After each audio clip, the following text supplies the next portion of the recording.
So, welcome back to the Prescription to Travel MD podcast. I'm Dr. Courtney Downes, and I'm your host. And today I have with us Dr. Judith Borger. She is a mom of three. She's also an emergency medicine trained physician, like myself. And now she's a business owner. So she started up her own aesthetics practice, Concierge Medical Arts, in addition to still working as a practicing emergency medicine physician. She has her own podcast, The Aesthetics Doctor. She does coaching, just all the things. And so I'm really excited to have her here with us today, so that way she can tell us all about her passion for really just helping others create and live their most authentic lives, and tell us a little bit about her upcoming retreat in Miraval. So welcome to the show, Dr. Borger. Hey, thank you so much for having me, and please call me Jude. Don't call me Dr. Borger, but yeah, especially as we know each other in person. Right, right. So I met Jude at a conference that we had a few weeks ago and realized that we had so many shared interests, including our love of Miraval. And then I found out about her upcoming conference, and I'm like, yeah, let's do this. So you do have a very diverse career as a physician, as a business owner. You're doing coaching, you're doing all the things. So how did all of that come about? Yeah, so I think, first of all, I think I am sort of a little bit of the queen of the pivot. And I talk a lot about in my coaching too about pivoting and sort of really changing our path to follow our own North Star. And I think that's sort of what keeps a lot of physicians disillusioned with medicine is this kind of lie that we've been told that we get out of residency and fellowship, and then we have this stable career and the hospital will take care of us. And then one day, we're going to be the old people that are like on a wall somewhere, like revered. Like that doesn't quite happen anymore. My career has diversified over the last really probably 6-8 years. And I loved how at the conference we're at, Peter Kim was talking about that about 8 years into practice after fellowship. And that's exactly when it happened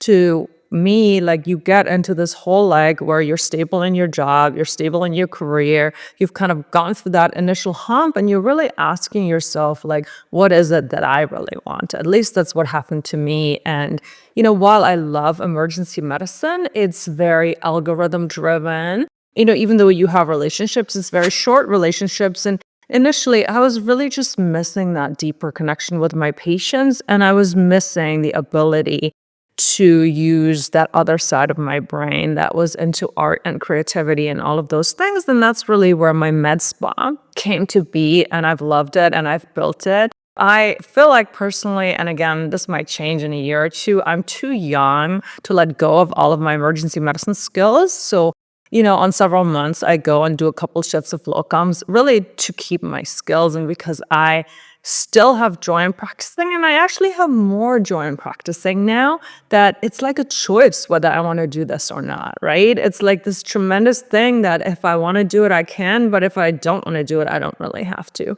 As far as the coaching and retreats goes, like so many of us, I had this life that looked really amazing on the outside, and it didn't feel quite as amazing on the inside. And I've been really honest about that I did go through significant burnout that also sort of fueled my desire to really find things that bring me joy. Apart from, of course, therapy and medication, coaching has really changed my life. And I really want to offer that to other people. And I love being able to empower other people with kind of that same ownership and freedom and expansion. That's why I'm a Martha Beck certified Wayfinder life coach. Again, wayfinding is all about finding your own way.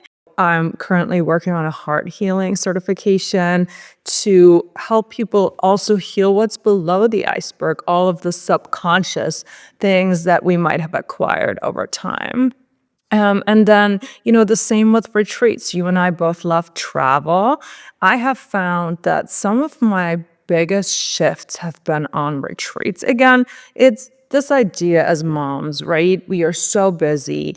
We have all these roles and responsibilities, you and I both. And I think most of the moms or women really can identify with that. And so a retreat is just an amazing way, really dialectic behavioral therapy to let your nervous system calm down, to just focus on yourself. If you do have a coaching retreat, to gain new tools, to get pampered, and from the space of rest and freedom and ease, be able to plan and be more creative. So, yeah, so that is sort of the short version of how a lot of the things came to be. But I love this idea of continuous growing and expanding and reinventing. I love that you brought up so many of those really good points about just being able to heal yourself and finding your own way out of burnout. And as emergency medicine physicians, it's something that before you even apply, it's like the first thing that's coming out of people's mouth. Emergency medicine physicians, so they don't last in this field. There's going to be burnout. You can only do this for so many years, and I can see why it is a high stress level job. You are, I mean, as physicians, you all kind of have people's lives in your hands, but you're like right in right in the thick of it. And you do night shifts, you switch, flip flopping back and forth. And so there are all these things. And so I love that you were able to pivot and just say, as the queen of pivot, I'm going to create this other life for myself and kind of incorporate it into the life that I currently have now. I can imagine it's hard trying to find balance, or at least a little bit challenging when you're trying to balance all of these different roles. Do you have any advice for others who are looking at like maybe pivoting their own lives and want to figure out how to balance running their current career and managing their household and maybe venturing into some new entrepreneurship journey? Yes, absolutely. I think it's actually one of my other favorite topics where I really talk about intentional time management. And I think intentional time management really starts with being very, very clear what your priorities are and what your goals are and what your like core values are that drive you, right? Even with our short conversation, you've probably already figured out that growth is one of my core values, right? When we schedule our time, it has to be in accordance to what is most important to us. So, of course, like all of us, or most of us do have to work or are committed to work or agreed to work somewhere or making the choice to work. So, of course, we might not have as much freedom over that part of our lives as we would like. But other than that, like I schedule my workouts. I schedule my time with my kids. Like that actually goes into my schedule first because it's super important to me. I schedule days off, and sometimes I will just be like, day off with Miles. And that means I don't schedule any errands. I don't schedule that quick meeting. Somebody says, "Are you available?" I go, "Oh, no, I'm sorry, I'm busy that day," because I am, like, right? I'm legitimately busy because it's my day off that's focused on that one child. So, yeah, I love talking about intentional time management. I think, again, that's where coaching can really have such a multiplied impact on your life, because if you and I can get really clear on what's most important to you, that yes or no, whether you want to take that on, actually becomes really easy. It either fits with those goals and it fits with that future vision of your life, or it doesn't. And then it's an easy no, because, clarity and ease are really what make things pretty easy. I mean, again, I'm saying ease makes things easy, but when you have clarity and there's no confusion, it's very easy whether it fits in with that goal or not. So, how do you find time to travel and incorporate travel into your busy life? Because I know you like to travel as much as I do. So, Yes, I love to travel. Now, big caveat of that is, of course, that before I had my children, I traveled a lot more. So I do think also that there is seasons of life for everything, right? So, I think this like middle adulthood season of life that we are both in, where you have the kids and you have the job and you may have the partner and all the things, like sometimes I think it's like when you're in the thick of things, which is why you need the most support and why you need the most exquisite self-care now. When I was, that attending with the job and no little children, yeah, I traveled every month just for fun. Now, what I try to do is I really try to combine sometimes work travel with fun. And I do travel a lot with my children. Like we were just in Europe, in Germany and France this summer. We were in Colorado last year. I mean, this current year, we're going on cruises. Next summer, we're going to spend 6 weeks in Spain. So right now, I do travel a lot with my children because, again, that's important to me. And, most of my non-child travel is I basically try to, again, pick work travel that stimulates me and make work travel as fun as possible. How do you travel? How do you get to travel so much? Pretty much the same thing. So, yeah, I travel with my kids. And how old are your kids? So I have a 20-year-old. He obviously is like an adult, so he, does his own thing and joins us whenever he can. But the two younger ones are 7 and 4. So I've got 7 and 9-year-old. So they're young enough that I don't feel as bad if they have to miss a couple of days of school or, miss certain activities. And so we try to find time to travel. I I think being in emergency medicine and being used to, like, being out doing things when other people are at work, I also enjoy being on vacation when other people are not vacationing. So, I mean, we still have to travel during the summer for the most part to get the bulk of our, big trips in, but I do enjoy traveling, like, getting a quick weekend getaway or taking a couple days throughout the rest of the year when things aren't as crowded and aren't as busy. And then, only recently I've started doing a little bit more, like, work traveling by myself. I'm a big proponent of using, like, CME and courses to be able to travel, being able to get the reimbursement from your employer, if you're not employed or you're self-employed, using that as tax write-offs for professional development, all those things. So just like you, I try to incorporate all of my fun travel into my work as well. So I completely agree because, not only from a financial perspective, but also from a maybe allowing yourself permission perspective, right? It makes it a little easier to, if you struggle with, I hate the word mom guilt, but we all know what I mean when I say that. If people are struggling with mom guilt, or maybe they need to find help from other people, it's much easier to say, oh, I'm going to a conference. And that conference happens to be at the Miraval, and then it's amazing. And from a financial perspective, it makes sense too, right? Because most of us are in a high tax bracket. So if we can either use CME money to supplement it, or if we're 1099 or self-employed, having it as a business expense, that means it can be incredibly lots cheaper because we can pay what's pre-tax versus post-tax dollars, or even have your company pay for it in its entirety. and I also love that you brought up the issue of, like, mom guilt because a lot of us do have it, and just being able to use that as kind of excuse. Not that you need an excuse. I mean, you should always feel like you can go because you want to, right?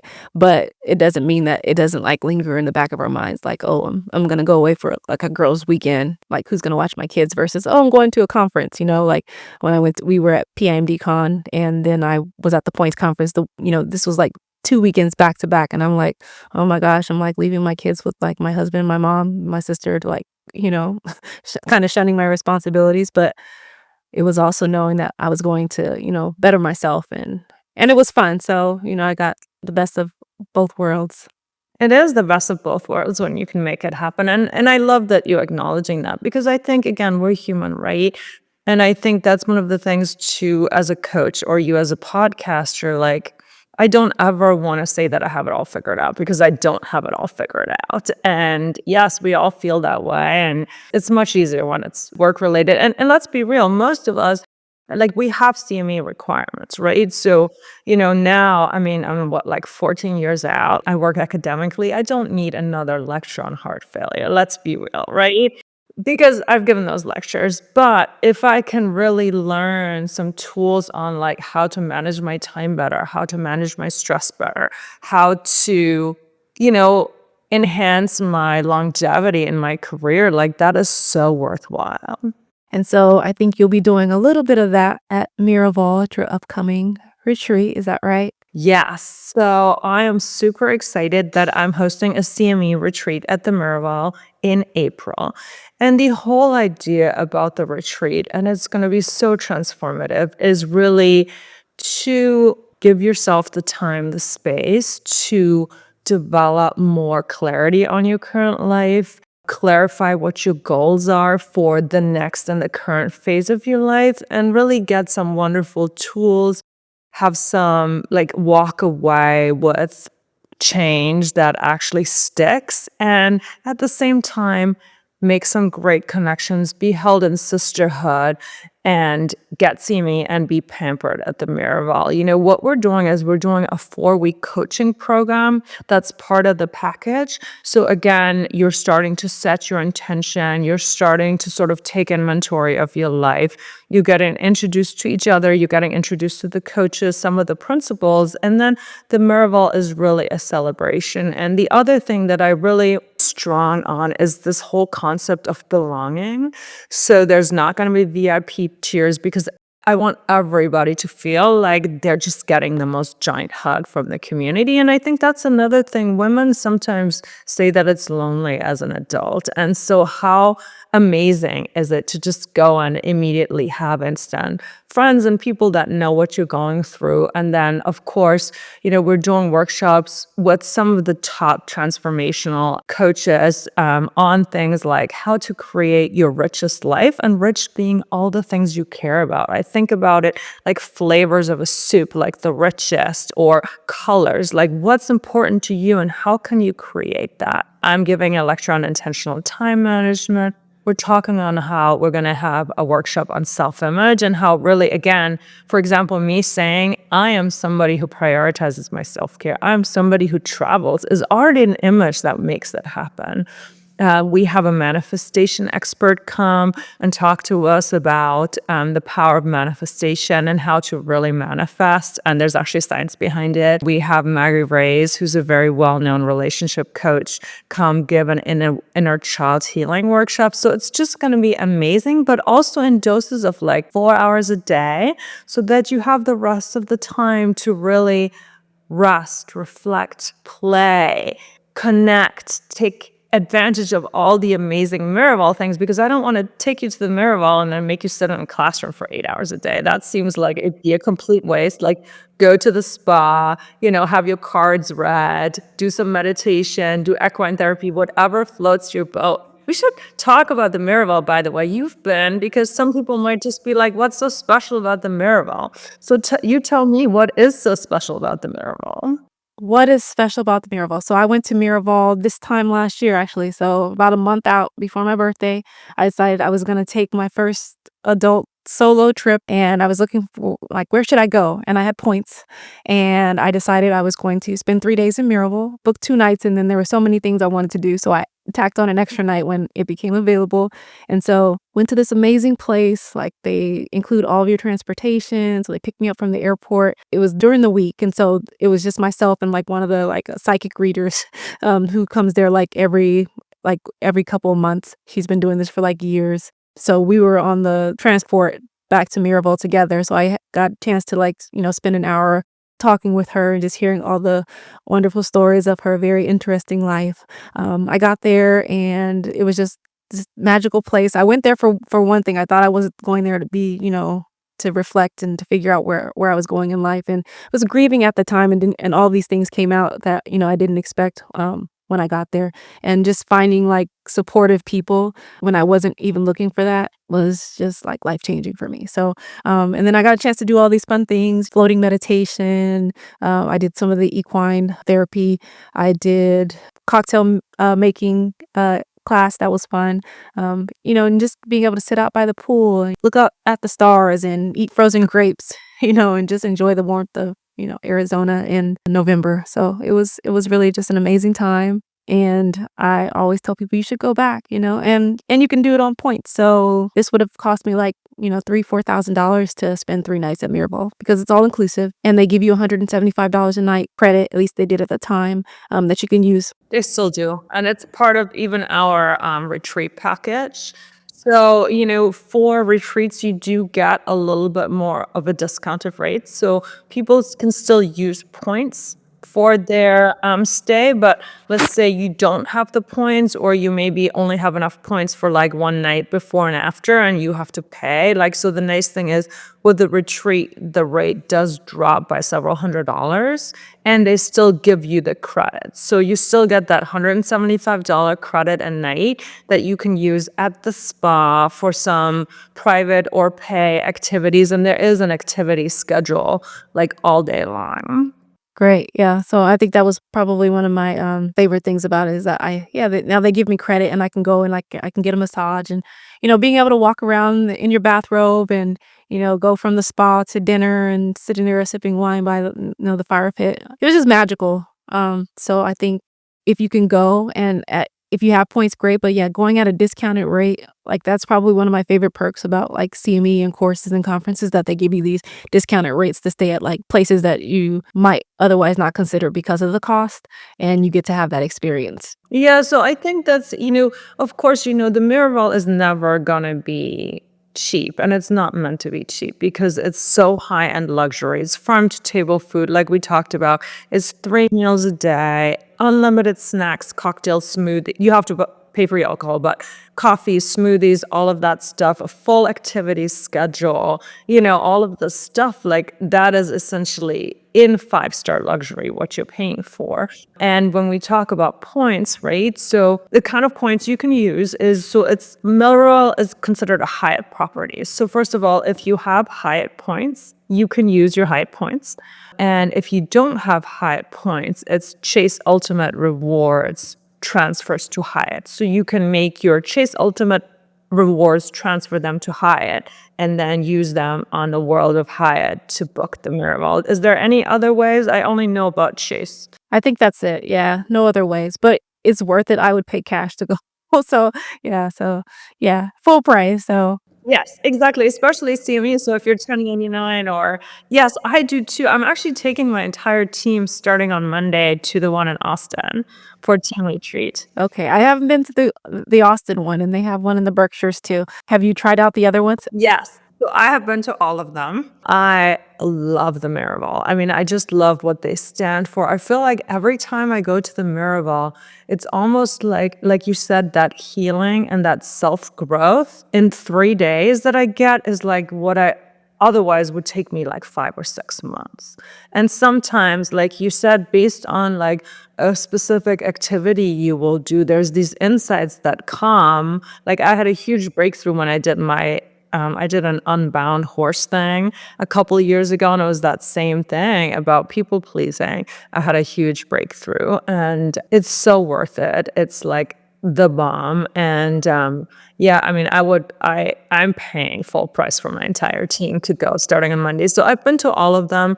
The reason I picked Arizona is because it's the original. It is built on sacred lands, and you can feel that sacred energy. And, again, fall, where I'm going to Austin and where it probably would be beautiful to go to the Miraval, there's so many other competing conferences. So I wanted to do it in April. And I think the beginning of April is the most beautiful time at the Miraval, Arizona, because the desert blooms.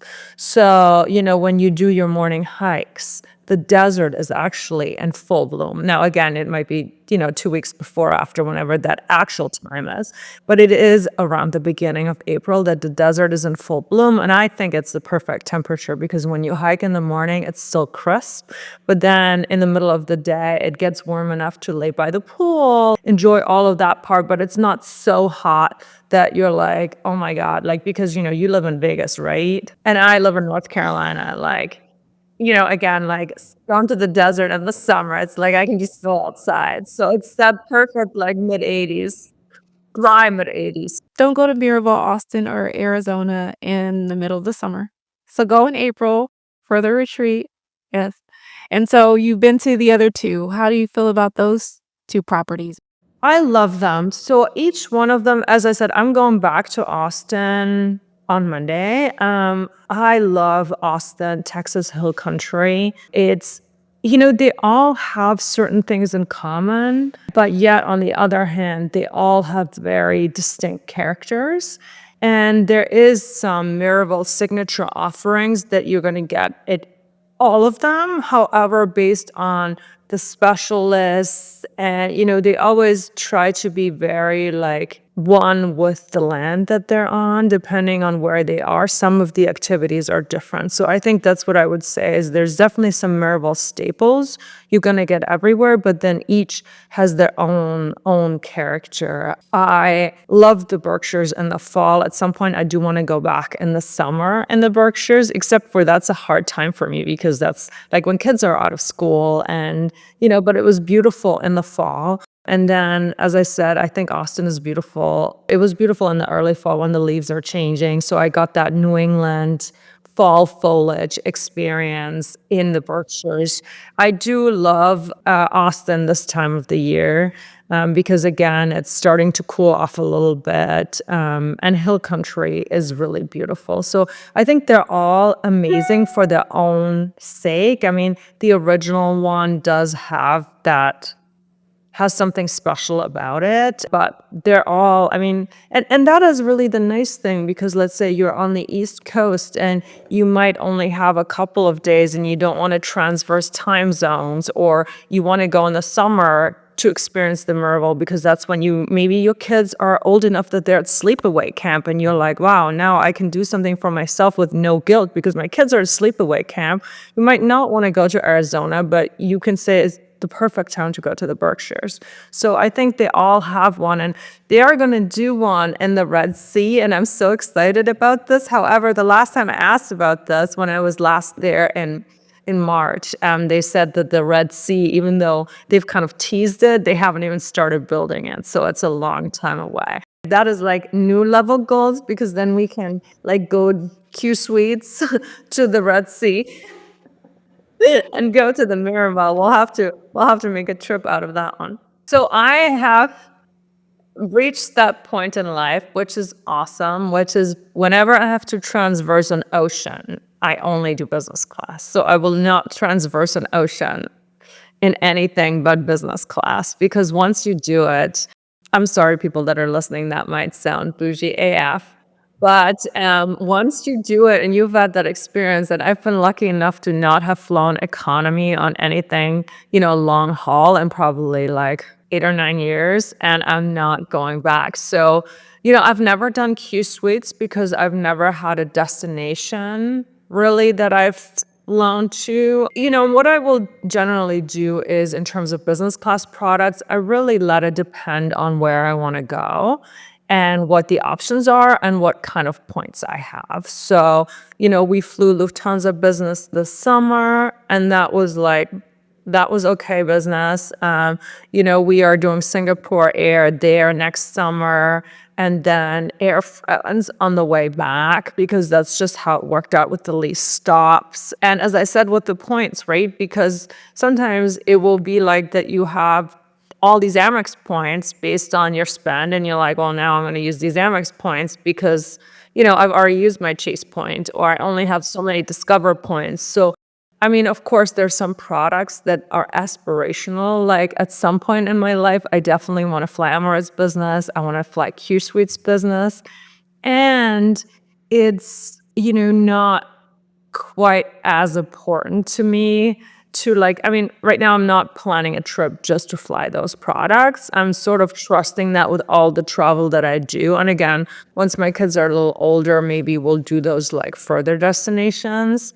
And for right now, having gone to Europe a lot and Hawaii and flying business class for that, it's been great to also just try out different carriers and get the experiences, because it's really laid back, that flat bed and the service and all of that stuff. It just makes traveling such a different experience. Like you look forward to your flight. Like it's fun to get on board. It's part of the experience. It's part of the trip and not just your means to getting to your, destination. So very cool. Yeah, and starting with the lounge beforehand, right? Like I love the airport lounges. It's just like it changes the way you travel. And I think the nice thing about points, and that's why I love that you have this podcast too, because I think points allow us to do that, right? Like I did not quite do the math yet for our summer redemption, but I think last summer those flights to Europe and back for my children and I, they were like $24,000 for the three of us.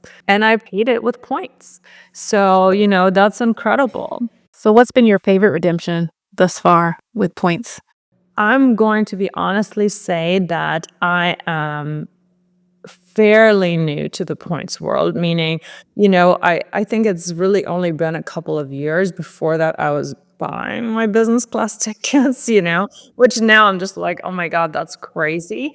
So I think my favorite part has been like not to spend cash, but to be able to spend points because it does make it like a much funner game. I mean, I would not have picked the $24,000 flight, but I know like one time I spent like $16,000 for like two of us to fly to Europe and back, and I paid it in cash, like right, only just a couple of years ago. So I think my favorite part is really to get to do all these fun things and then be able to use my money on either the hotels or the experiences or another trip. I mean, I think it's really just multiplied the amount of travel in style that we can do.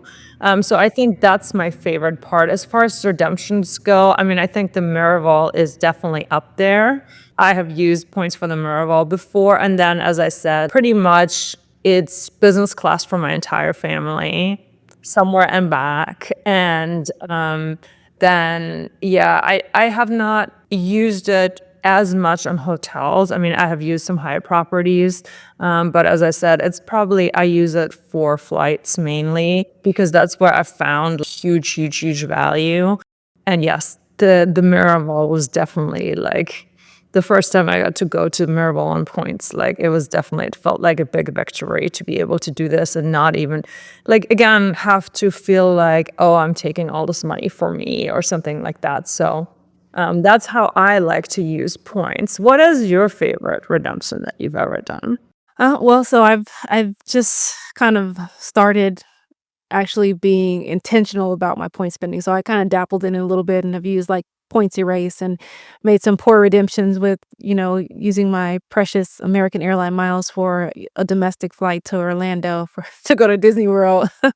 So going to Europe this summer and being able to redeem my points for that and saving us, thousands of dollars to get a family of 6 to Europe, which was amazing. And so we're going to Maldives in February. So I'm looking forward to our business class flights on Singapore Air. And yeah, so excited. We'll be in Singapore for a couple days and book the hotel there all on points and then heading to the Maldives and staying in over the water bungalow at the Waldorf for 5 nights for like less than like $150 a night because of points. And so I think it's just the beauty of like seeing how much you can do with points and you can use them as little or as much as you want. You can still pay cash for your hotels or your flights and you kind of pick and choose what suits your family. And you can fly business or you can choose to fly more economy trips and you can take short trips or you can take long trips. And, we're going to Costa Rica next month.